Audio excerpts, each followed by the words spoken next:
I was 8 weeks pregnant when my husband slapped me across the face because his mother whispered a lie in his ear. He didn't ask. He didn't think. He just acted. And in that moment, everything I thought I knew about love, loyalty, and family shattered. I stayed silent as the cops took him away. That silence? It was the beginning of my revenge. You want to know how I turned betrayal into power? Keep watching. Claire Mitchell is my name. Before Ethan smacked me so hard that I hit the floor of our living room 3 years ago, I was 28 years old and believed I had married the love of my life. Everything because Margaret, his mother, murmured something in his ear. He was surprised when my purse burst open, exposing the secret I had been holding for only 8 weeks. But the moment our neighbor Ryan entered and spoke the words that would save my life was what really made a difference. There is a way out if you're watching this from a terrible relationship. Tell me where you're watching from in the comments below, and if you've ever been imprisoned by familial manipulation, please like and subscribe. 5 years ago, Ethan and I met at a Boston charity dinner. He came over with a bright grin and gentle eyes as I was helping out at the event, checking people in at the welcome table.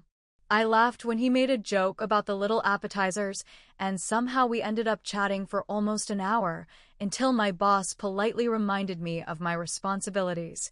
My family is middle class and lives in the Boston suburbs. My mother was a high school English teacher, and my father was an accountant.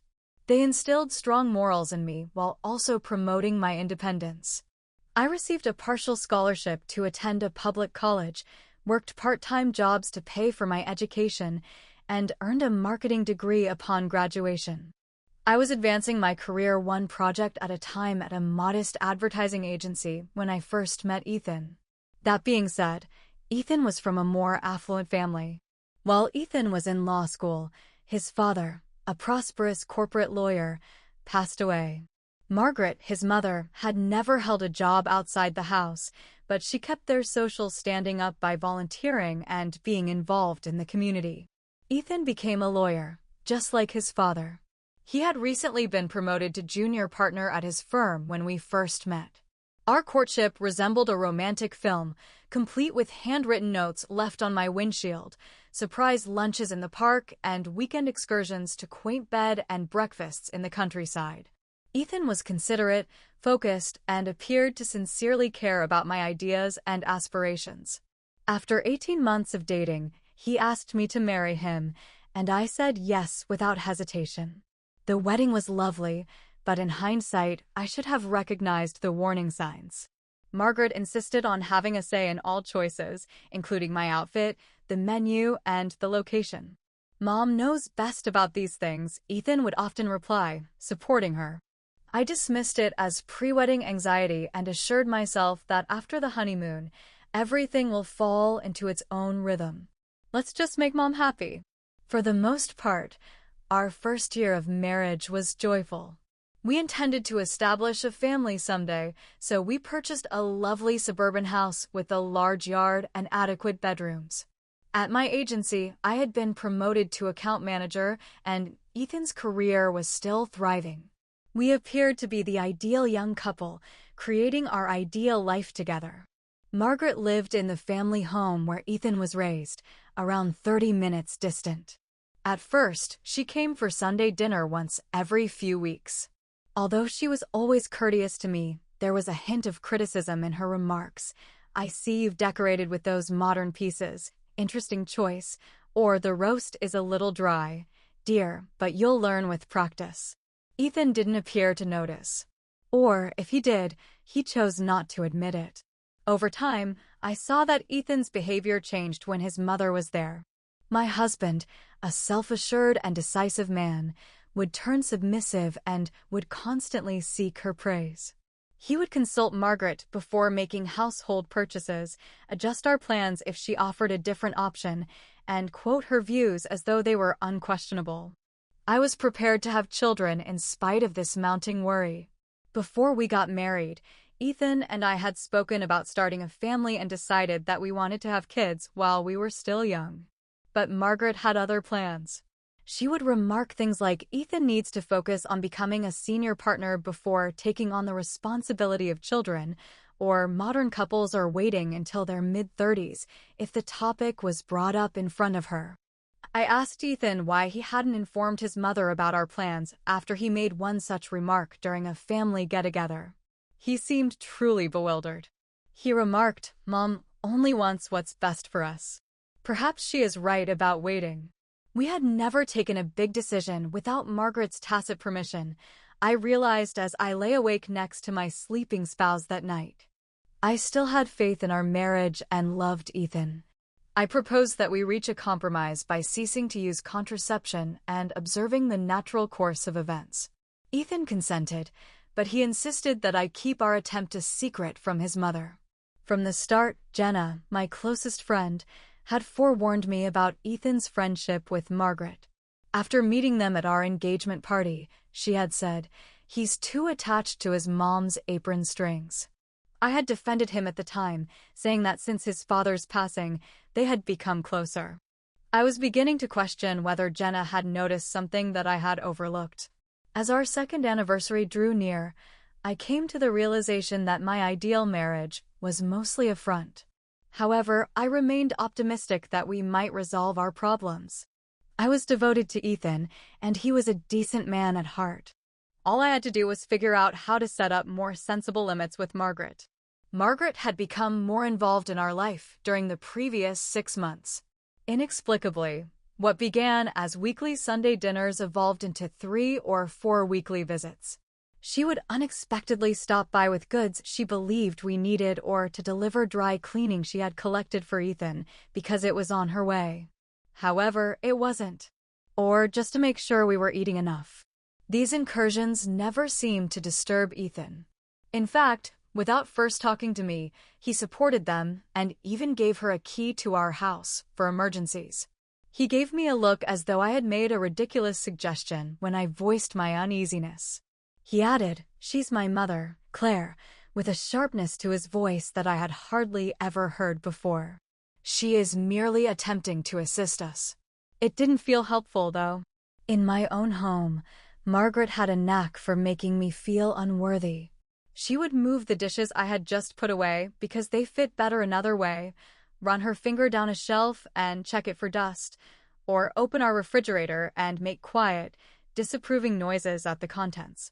Margaret was in our kitchen one Tuesday afternoon when I got home from work, completely rearranging our pantry. Without raising her eyes from her work, she remarked, "Oh, Claire, you're home early. I hope it's okay with you." When I came to borrow some sugar, I couldn't find it, so I figured I'd help you organize things. I felt like a stranger in my own house as I stood in the doorway and watched this woman destroy the system of organization I had spent the previous weekend establishing. "I actually have a system in place, Margaret. Everything was arranged according to usage frequency." She chuckled softly, as though I had cracked a joke that was only marginally funny. "Dear, I taught Ethan in this manner.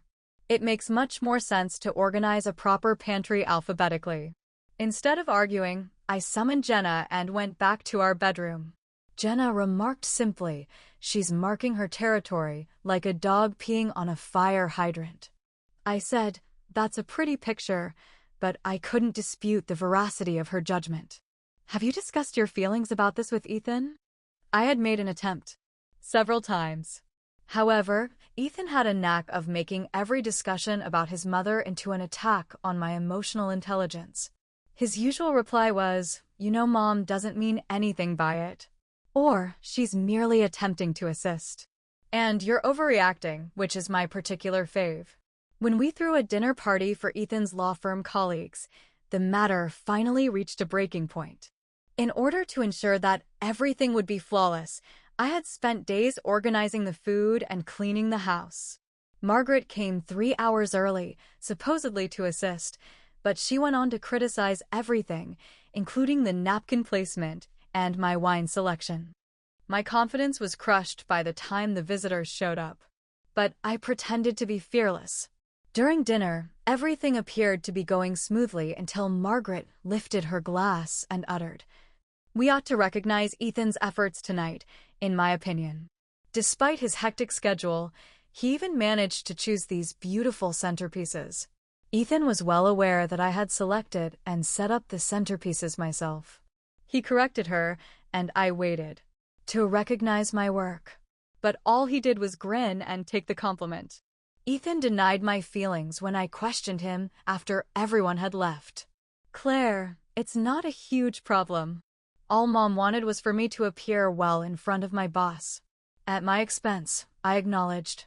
With you, why must everything be a competition? He yelled. You're overly delicate.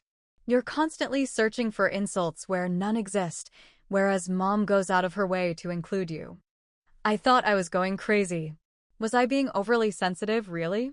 Was it just me, or did Margaret seem to be deliberately undermining my position in my own marriage with her subtle jabs and possessive demeanor? Around this time, I had my first proper encounter with Ryan, our neighbor. About 2 months prior, a gregarious, middle-aged high school teacher who lived alone with his golden dog had moved in next door. Until the day he discovered me sitting on my front step, trying not to cry after yet another tense encounter with Margaret, we had waved and said hello, but had never truly spoken. Hard day? As he passed my house with his dog, he inquired. His kind, worried face somehow cut through my mask. Just in-law problems, I acknowledged. With empathy, he nodded. I've been there. For 5 years, my ex-wife's mother resided with us. How did you get it through? I asked in a half-joking manner. He smiled wryly and added, not well, obviously, since she's my ex-wife now. However, the process taught me a lot about family dynamics. Ryan grew amiable throughout the course of the following few weeks. Nothing improper, simply kind neighborliness. Occasionally, when we were both working late, he would volunteer to pick up our mail or bring over extra tomatoes from his garden. He once assisted me in getting my car started when the battery failed. Tiny gestures of kindness that made me remember what a typical, healthy conversation felt like. I didn't have my period during this time. I didn't give it much thought at first because my cycle had always been a little off, especially when I was under stress. On my way home from work, however, I picked up a pregnancy test after a week, then 2. Ethan was taking a shower the following morning when I took it. I experienced a bewildering mixture of fear and happiness as those 2 pink lines emerged. Joy, since this was what I had desired. With the man I loved, I had hoped to start a family. Fear, because I had a gut feeling that Margaret would perceive my pregnancy as a challenge to her authority over Ethan. And considering the course of events, if I had to pick a side, I wasn't sure Ethan would pick me. I therefore made the decision to keep the information private for a few days. I wanted to wait until the proper time to inform Ethan in private so his mother wouldn't affect his response. I had no idea at the time how fast my meticulous preparations would fall apart, or how drastically things were going to change in my life. Everything began as usual on the morning that would change everything. I now knew it was morning sickness when I woke up feeling a little queasy. I was alone in the house because Ethan had already departed for an early meeting at the workplace. Before I broke the news to Ethan, I made the decision to take another pregnancy test to be very sure. I already knew that I was pregnant, and the second test verified that. My estimates indicate that she is about 8 weeks along. With the intention of showing Ethan the test over a private dinner that evening, I carefully wrapped it in tissue and placed it inside my purse. Since I was unable to consume champagne, I even purchased a bottle of sparkling cider to celebrate. My phone was ringing while I was practicing how to tell him. Ethan was the one. Without introducing himself, he continued, "Hey, I forgot to tell you. Mom's coming over for the weekend." My heart fell. The entire weekend? Indeed. She is scheduled to arrive at lunchtime today. You'll be home, right? I informed her that I would be working late. I tried not to show my displeasure by closing my eyes. Indeed. Today, I'm working from home. Fantastic. Is it possible to prepare the guest room for her? Perhaps make a tasty lunch as well. She enjoys your grilled chicken salad, as you are aware. I was aware of the irony. Margaret had once referred to that very salad as pedestrian. Ethan, however, had either forgotten or had decided to recall it in a different way. Yes, I replied, already revising my ideas in my head. The exclusive meal would have to wait.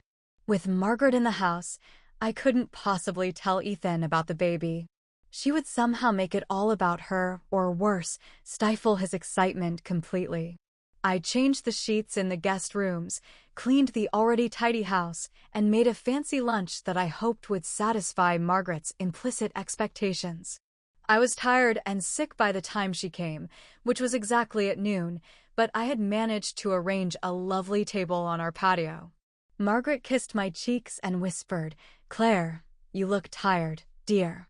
How much sleep do you get?" So it started. I escorted her to the guest room she had stayed in countless times before and assisted her in bringing in her overnight bag, which was big enough for a week-long stay. As she unpacked, I remarked nonchalantly, "I'm considering redecorating this space. Perhaps a new color palette, some new furnishings." Margaret stopped, holding a folded sweatshirt. "Why would you act in such way? The current state of this room is ideal. This tint of blue has always been Ethan's favorite." I retorted that this was not Ethan's childhood bedroom, but rather my home. Instead, I said, "Just thinking it might be nice for a change." She looked at me oddly. "Dear, it's rarely good to change just for the sake of changing." We headed to the patio for lunch, where Margaret picked at her food, asking sharp questions about Ethan's work schedule and jokingly criticizing the garden. She remarked, "He's been working so many hours lately. I sincerely hope you're offering assistance. His future depends on this cooperation track." "Our future," I gently corrected. "And yes, Ethan has my full support." Margaret's smile was her usual one, warm in form but frigid in content. "Obviously, my love. However, I occasionally question if you really comprehend the demands of his line of work." My late spouse frequently claimed that my constant support at home was a major factor in his success. It was obvious that I was falling short. The mix of Margaret's gentle jabs, tension, and morning sickness grew unbearable as lunch went on. To go use the restroom, I excused myself. I took a few deep breaths there and splashed my face with cold water. I barely recognized the lady staring back at me when I looked in the mirror. What had made me so shy? I had lost my voice because I was so scared of upsetting people. This wasn't the Claire who had persevered through college and gained promotions through hard work and ingenuity. It was someone else. Someone was degraded. Margaret had gone to the living room and was talking on the phone when I came back to the patio. I could tell she was speaking to Ethan because of her quiet voice and the way she immediately hung up the phone when she noticed me. "Is everything all right?" I inquired. With a bright, fake smile, she responded, "Perfectly fine. Just checking in with Ethan regarding our plans for dinner." I started to wash the lunch dishes, conscious that Margaret was observing me with that silent, evaluative look. She was moving the throw cushions on my couch as I came back from the kitchen. With her head still down, she remarked, "I was thinking that the guest room would make a lovely home office for Ethan." He stated that he occasionally wanted a place to work from home. Additionally, that room receives lovely morning light. My heart began to race. I had been mentally transforming that room, the guest room, into a nursery. It was ideal, close enough for a baby monitor, yet far enough away from the master bedroom for seclusion. "We actually have plans for that room," I responded, astonished by my own resolve. At last, Margaret raised one eyebrow in my direction. "Oh, what plans?" I paused. I wasn't prepared to announce that I was expecting. However, I also wasn't going to back down. "Just plans for the future. Ethan and I have talked about it."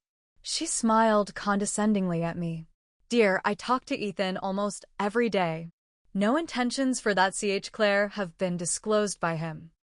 I heard the front door open before I could reply. Ethan arrived home several hours ahead of schedule. In here, with a smug and piercing sparkle in her eyes, Margaret yelled out while maintaining eye contact with me. With an unreadable look, Ethan walked into the living room.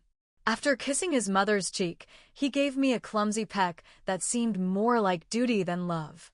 I tried to sound natural as I remarked, "You're home early," even though there was tension in the air. He answered, "Mom texted me, stated that we needed to talk about something." As a household, Margaret was virtually shining with satisfaction when I looked at her. She had planned whatever was going to happen. "Ethan, how about we first speak in private?" Margaret patted the couch next to her and made a suggestion. I felt invisible, left out of a discussion that obviously affected me. I turned to walk away after saying, "I'll give you some privacy." "No need, sweetheart," Margaret responded with ease. "It won't be long."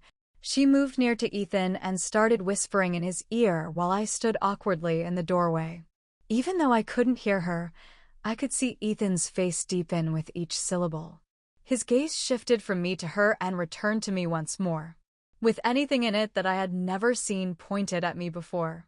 Suspicion, anger, betrayal. Margaret's murmuring went on, a lifetime condensed into a few seconds. Ethan's face reddened. He clenched and unclenched his jaw. Margaret steadied him with one hand on his arm as she eventually withdrew. Her eyes didn't stray. "Is it accurate?" Ethan inquired. I could hardly hear him because of how low his voice was. I moved, perplexed. "Is what accurate?" He got up suddenly. Margaret gave a tiny shudder, acting worried. "Don't act foolish, Claire. You have been deceiving me." All this time, my thoughts were racing, attempting to ascertain what might have caused this response. The only secret I inhaled deeply, bringing my voice calm. I said, "My husband hit me. Neither an accident nor a misunderstanding occurred. He was upset because his mother had told him something that was not true. She said that I had an affair with Ryan, our neighbor. It's untrue." However, Ethan accepted her without consulting me. With a hesitant nod, the female officer made a notation in her notebook. "Were any witnesses present?" Ryan took a step forward. Everything was visible to me via the window. The slap reached my ears. He glanced at the officers and then back at me. "I also saw the signs leading up to this," he said, referring to her falling. "For months, Margaret has been controlling them both." Margaret let out a gasp. I was attempting to assist my son. The male cop stopped her with a raised hand. "We'll talk to you shortly, ma'am." With the pregnancy test still gripped in his palm like evidence at a murder scene, Ethan stood still. He appeared to be processing the moment that had upended his meticulously planned existence, as seen by his pale complexion and slightly open lips. Slightly above a whisper, he replied, "I didn't mean to hurt her." The male cop answered, "We can't decide that." "Swivel, sir." Ethan paused. "Now." Ethan turned slowly as the officer put him in handcuffs and read him his rights. The CH Claire reverberated with the click of metal around his wrists. Margaret bounded ahead. "This is ridiculous. Ethan, speak up." Ethan glanced back over his shoulder at me, but I remained silent. I let the silence do the talking for once. The female officer faced me once more. "Ma'am, we must take pictures of your injury and obtain some basic information from you. We can arrange for someone to remain with you tonight, if you'd like." Before I could respond, Ryan added, "I'll stay, if she is okay with that." I gave a nod. "Indeed. Thank you." Margaret's poise dissolved as she stood still. "Please, Claire. There is no need to continue. We are related." "No," I said to Margaret. "You made the decision to exclude me from your family a long time ago." I finally gave up attempting to disprove it today. Margaret looked at me with beseeching eyes as the officers escorted Ethan out the door. But I had nothing left to offer her. No forgiveness, no understanding, no sympathy. Just the truth. "You desired authority," I muttered. "Well, I'm gone from your house now."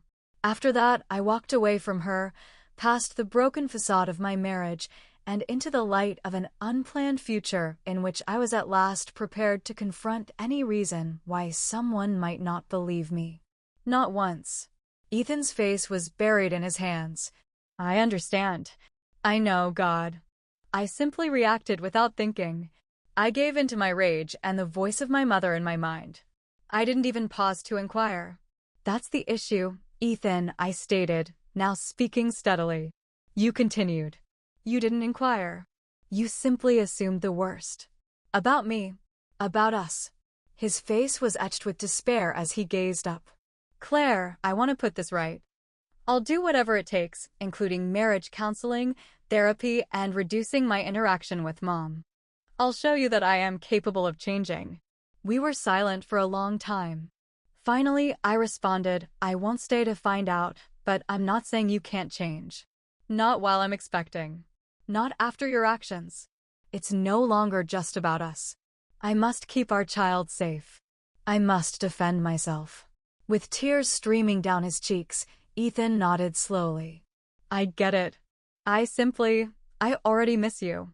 I answered, I miss the version of you I thought I married. However, I won't miss feeling alienated in my own house. Or being cautious since I didn't live up to your mother's standards. He got up and picked up the suitcase. If I can do anything, I cut in. Observe the no-contact directive. Leave it to the attorneys. Ethan, get treatment. Not for me. For yourself. For the possibility that you will one day be deserving of your child's presence. He gave another nod before making his way to the door. He turned back at the threshold. I cherish you, he declared. I didn't respond. I didn't realize I'd been holding my breath until the door closed behind him. A few seconds later, Ryan went back inside. Are you okay? I nodded, my eyes dry and hurting. I'll be. He didn't exert pressure. Just shown a reserved demeanor and the kind of deference that is more powerful than words. Jenna prepared dinner that evening as I at last gave myself permission to sleep soundly, not with all of my muscles tense, not with one eye open, just sleep. Safe, yet still depressed. In the days that followed, I made an appointment with a therapist, talked with a lawyer, and began planning a new future free from Ethan's misguided loyalty and Margaret's manipulations. Boundaries, truth, and healing space were all part of it. And when my child becomes old enough to question why their father isn't always there, I'll be strong enough to tell them the reality without being resentful. Because even though I may have passed through a fire, I did not emerge in ashes. I emerged unscathed. One afternoon, as I watched him sip his drink without the restless energy that once characterized him, I exclaimed, I'm so glad you're doing better. Ethan gave a nod. I have a lot of work ahead of me. However, I now see how much of my life wasn't truly mine. His speech was clear, devoid of bitterness. I felt at peace when I gazed at him. No desire. Not regret. Just tranquility. Although he was no longer the center of my existence, the man across from me was still the father of my child and a part of my past. He looked at my tummy, which was now noticeably round. Have you given names any thought? I have, I responded with a small smile. However, I believe that discussion should wait till after the birth. One action at a time. Ethan gave another nod. A moment at a time. We hugged each other goodbye, a timid, fleeting embrace that was devoid of illusion. I concentrated on getting ready for the baby as spring gave way to summer. Once a battlefield of plots and unsaid conflict, the nursery was transformed into a haven. The atmosphere was filled with promise, gentle hues, and serene light. I understood who I was now, but I had no idea what the future held, whether Ethan would actually turn his life around or whether he would be able to co-parent our child the way our child deserved. I was the type of person who had left emotional conflict zones. Someone who understood that love isn't love at all if it isn't accompanied with respect. Someone who had eschewed illusion in favor of calm. Jenna held my hand between contractions as she drove me to the hospital when I went into labor early one September morning. Shortly after the baby was born, Ethan came. When he first held our daughter, he broke down in tears. And I thought it was true. It's not a show for me or anybody else. There is nothing between a man and his child. We gave her the name Lily Grace. For something fragile that blossomed in spite of the storm, Lily. Grace, for having the fortitude to go on without hatred. I have no idea what Ethan and I will do in the future. However, I am confident that my kid will grow up in a household where respect and love coexist. She will be aware of her tale. She will also be aware of her mother's. Not as a warning, but as evidence that sometimes leaving a situation doesn't mean it's over. Even if her voice trembled, she was sometimes the first to say the truth. I finally gave myself permission to feel proud, not just of surviving, but of growing, as I stood in that nursery, surrounded by gentle light and the silent promise of fresh starts. I had chosen limits over brokenness, healing over habit, and clarity over comfort. I had changed from being a lady who adapted to other people's expectations. I was a mom, a guardian, a lady consciously and carefully rebuilding her life. After 12 hours of labor and one last, primordial push, Lily Grace came into the world on a rainy Tuesday morning with a cry so distinct and loud that it felt like a declaration. I'm here. I am important. As they laid her on my chest, tears fell down my cheeks. There was nothing else in that instant. Only the weight of her little, flawless body and the emergence of hope, something I hadn't experienced in a long time, were there, not the agony or the past. Later that day, Ethan visited the hospital. Outside, he waited politely until Jenna gave the all-clear. As though his breath had been knocked out of him, he stopped in the middle of his stride when he entered the room and saw Lily for the first time. He said, she's perfect. As I watched him hold her like something delicate and holy, I concurred, she is. We were only two humans bound together by awe and responsibility for that fleeting moment. We took a picture together, myself by his side and Lily in his arms. Although we were separated by miles, our love for the little person we had brought into the world temporarily overcame everything. I had no idea what the upcoming chapter would hold. If Ethan would end up being the co-parent he desired. Would Margaret ever learn to accept others' limits? If I would ever let someone back into my heart. However, I was aware of this. The story had been rewritten by me. Margaret didn't try to script it. Ethan hadn't allowed it to play out in her shadow. My tale. A tale of reclaiming power, redefining family, and a woman who at last discovered that true love never demands that you compromise. And I uttered the first thing I would ever promise my baby as I rocked her in the silence of our new house. Being small is something you'll never have to unlearn. I attended a support group for women who had suffered domestic abuse because I was unwilling to sacrifice safety and respect. At first, I was hesitant to put myself in that group. During our initial meeting, I stated it was only once. Furthermore, he is not a monster. He is receiving assistance. Being a survivor herself, the group facilitator gently pushed me. It doesn't matter how often it occurred or if he is now receiving assistance. It's about admitting that it did occur and that you are worthy of better. My recovery journey took a significant turn after hearing those comments. I had devoted a lot of energy to justifying Ethan's actions, downplaying Margaret's contribution to our dysfunction, and accusing myself of not being resilient enough to handle the strain. It was freeing to learn to put responsibility in its proper position, not to escape responsibility altogether, but to acknowledge the destructive forces at work. Ethan asked me to dinner 2 weeks before to my due date so we could talk about the last-minute plans for the baby's arrival. For the first time in months, we were able to have a conversation that was both practical and tinged with the joy of soon-to-be parents when we met at a quiet restaurant. As we were finished dessert, Ethan added, I want you to know that I understand if you decide to file for divorce. I wouldn't argue with it. I was taken aback by how straightforward his statement was. By concentrating on the more pressing issues of co-parenting, we had been managing our separation without publicly addressing its permanence. I answered, I haven't decided on that yet. To be honest, my current priorities are bringing this baby into the world and establishing a secure environment. That seems to take precedence over our relationship's legal status. Ethan nodded, his face showing relief. I get it. And I want you to know that no matter what you decide, I'm determined to continue the work I've been doing in treatment and to be the best father I can be. I don't want to be the man who hurt you. For our kid. Or for me. I noticed a real shift in his gaze as I looked at him across the table. A more reflective Ethan, one who was prepared to consider his own motives and actions, had taken the place of the Ethan who had been so easily influenced by his mother and so easily enraged when confronted. I repeated what had become a catchphrase between us, one step at a time. Neither of us expected to be in this situation, but we're both doing the best we can. Ethan was there, as we had agreed, standing respectfully at the head of the bed, encouraging but allowing me and the medical team to work when our daughter, Lily, was delivered on a cool autumn morning.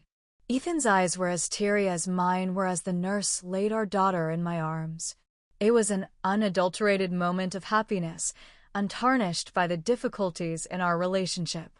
We developed a co-parenting schedule in the next months that respected my limits while giving Lily's needs top priority. Ethan showed himself to be a loving parent who was consistent with his appointments and truly interested in our daughter's growth. His treatment and anger control efforts were still paying off. I gradually came to believe that the transformation in him was genuine and long-lasting. Margaret was still a complicated matter. Following several sessions with our family therapist, we decided to let her visit Lily under supervision, but only when Ethan was there and never at her house. By the time Lily was 6 months old, these carefully regulated encounters had been so successful that Margaret had started her own therapy, grudgingly admitting that her actions had almost cost her a relationship with her only grandchild. In my case, I found a new balance between parenting and my profession by going back to work part-time. I was constantly reminded that I was not alone by the strong support system I had established during my pregnancy, including Ryan, who still periodically left handwritten letters and planted veggies on my porch, Jenna, and my support group. Though it was no longer pressing, the issue of reconciliation with Ethan persisted. I caught flashes of the man I had fell in love with, now tempered by hard-won wisdom and sincere regret, while I was watching him with Lily. At other times, the recollection of his palm hitting my face came back to me suddenly, a physical reminder that a boundary had been broken. However, therapy, introspection, and the passing of time taught me that I didn't have to make this decision right now. My value was independent of my marital status. Furthermore, Lily's health was independent of her parents' shared residence. It was important that she was raised in a setting free from violence and manipulation, where healthy relationships were modeled and boundaries were upheld. We had a little party in a nearby park on Lily's first birthday. Ethan came early to assist with setup. I had a sense of calm that had eluded me for so long as we collaborated to set up the food and decorations. To our surprise, I abruptly said, "Thank you." "For what purpose?" Ethan inquired, sincerely perplexed. "For completing the task," I clarified. "For not choosing the convenient route of denial or justifications, for growing into a role model for our kid." Even in light of our past interactions, quietly, he inquired. The emotion in his eyes was visible to me. "At last," he added, "I should be thanking you. No one would have held it against you if you had cut me off entirely. Rather, you offered me the opportunity to father Lily, to demonstrate my capacity for change. Your grace and fortitude in the face of all of this humbles me every day." I watched in amazement as friends and relatives showed up for the celebration. It had not been a simple or direct path from that scary moment when Ethan's hand hit my face to this quiet jubilation. Days had passed with uncertainty and anxiety, griefful and angry nights. However, there has also been significant development, unexpected allies, and the realization that I had a resilience I was unaware I had.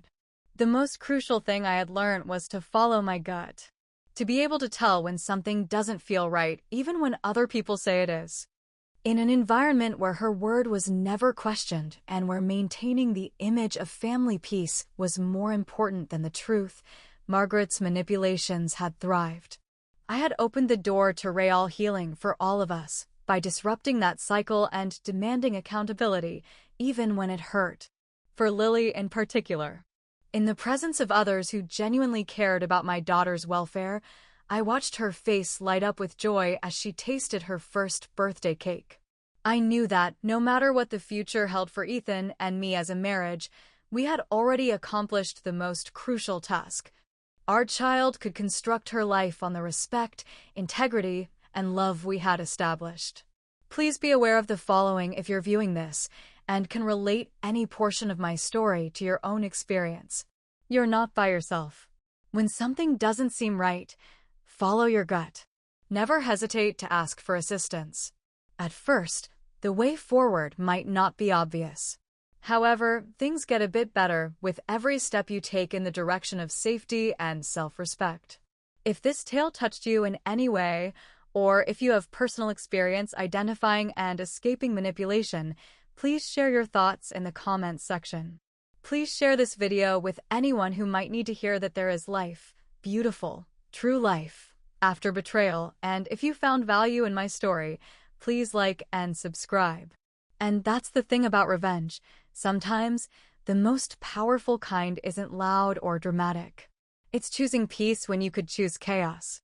It's healing, growing, and building a life so full of love and strength that those who hurt you can't touch it.